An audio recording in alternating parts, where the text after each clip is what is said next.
5 science that your menu needs an upgrade. आपने अपने restaurant cloud kitchen cafe में एक मेन्यू तो बना रखा है, लेकिन वो 5 साइन कौन से हैं जिससे आप गेज कर सको, ये इवेल्युएट कर सको कि अब वक्त आ गया आपके मेन्यू को चेंज करने का। नंबर 1, अगर आपके मेन्यू पे कोई ऐसा प्रोडक्ट है जो लास्ट 30 डेज में सेल ही नहीं हुआ है, या तो उसकी क्वांटिटी बहुत कम जा रही है या बिल्कुल जीरो क्वांटिटी सोल्ड है। It could be anything, it could be a popular product, मतलब कोई बहुत अच्छा बिकने वाला प्रोडक्ट, जैसे कि कॉमनली नॉर्थ इंडियन में बटर चिकन हो गया, बिरयानी हो गई इंडियंस में, सैंडविचेस हो गए, इटालियन में पास्ता हो गया। अगर आपने कोई ऐसा कॉमन प्रोडक्ट रखा है और आपके यहाँ सेल नहीं हो रहा है, तो नंबर 1 कि आपको ये समझना होगा ये प्रोडक्ट मार्केट में फेमस है, लेकिन आपके यहाँ नहीं बिक रहे, मतलब आपने हो सकता है उसकी प्राइसिंग गलत कर रखी है, पोर्शन गलत कर रखा है, प्रेजेंटेशन गलत कर रखी है। इन पॉइंट्स पे ध्यान दीजिए और ये एक साइन है कि आपके मेन्यू पे अपग्रेड की अब जरूरत है, कुछ मॉडिफिकेशन की, यानी मेन्यू इंजीनियरिंग की जरूरत है। नंबर 2, अगर आपके पास कस्टमर आकर ये लगातार फीडबैक दे रहे हैं कि ऑप्शंस बहुत कम है, का मतलब कि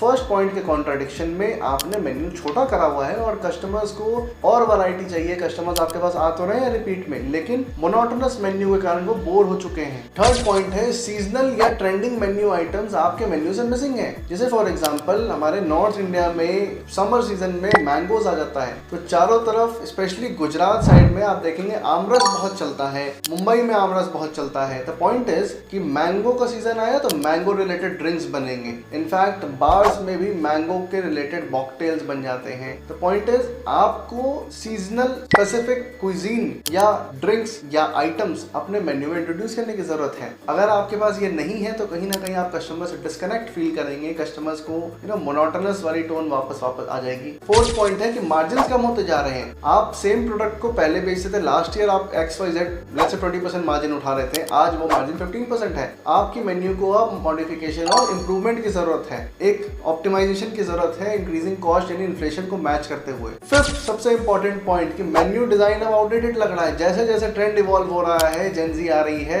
मेन्यू के design, colour scheme, overall presentation को भी चेंज करने की जरूरत है। अगर कस्टमर्स मेन्यू देखने की जगह आपसे बात कर रहे हैं, आपसे पूछ रहे हैं, तो समझ लो आपकी डिजाइन में कहीं कुछ कमी है, या तो नेविगेशन इजी नहीं है, ईज ऑफ ऑर्डरिंग में आपने काम नहीं किया, कस्टमर एक्सपीरियंस प्रॉब्लमेटिक है। कस्टमर्स कई बारी मेन्यू खुद देख करके उसकी वैरायटी और डेप्थ को समझना चाहते हैं कि क्या क्या मिल सकता है, क्या क्या क्विजीन और कैटेगरी है, लेकिन अगर वो आपसे बात कर रहे हैं मतलब कहीं ना कहीं डिस्कनेक्ट है, मतलब वो नेविगेशन इजी नहीं है, आपने कैटेगराइजेशन, सीक्वेंसिंग, हायरार्की सही से नहीं रखा है। हो सकता है इंडियन मेन कोर्स यहाँ है और ब्रेड्स 4 पेज बाद है और उस बीच में उनको साउथ इंडियन, चाइनीज, इटालियन से होकर गुजरना पड़ रहा है, तो यहाँ पे भी कस्टमर्स डिस्कनेक्ट और इनकन्वीनियंस फील करते हैं। I hope